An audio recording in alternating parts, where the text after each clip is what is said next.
prier en paix. Il est mort pour sa foi.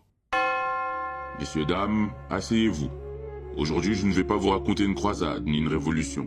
Aujourd'hui, je veux vous parler d'une chose plus ancienne que les guerres, plus tenace que les empires. La haine des croyants.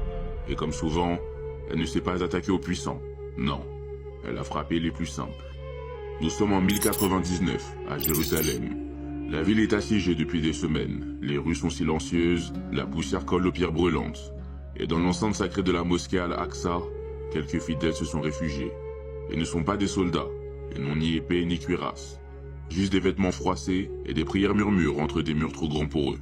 Ils prient, peut-être pour la délivrance, peut-être pour le pardon. Leur front se pose sur la pierre tiède, leur souffle se mêle au silence lourd de l'attente. Et c'est là, dans ce sanctuaire suspendu entre la vie et la mort, que la haine a franchi les portes. Pas un débat, pas une négociation.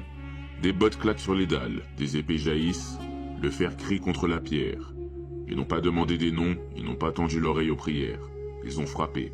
Des croyants sont tombés, non pour ce qu'ils avaient fait, non pour des crimes, mais pour ce qu'ils étaient. Quelques centaines d'années plus tard, dans une autre région du monde, un autre homme priait, sous d'autres voûtes, devant d'autres icônes.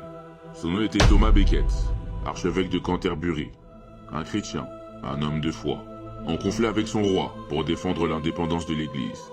Il priait dans sa cathédrale, entouré de quelques moines, quand la haine franchit les portes sacrées.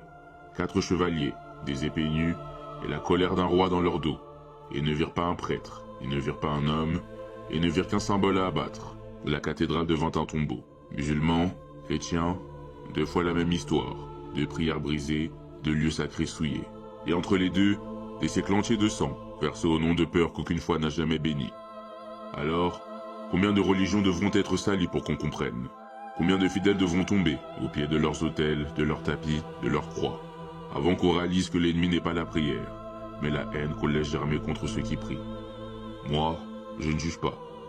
Après tout, je ne fais que raconter l'histoire.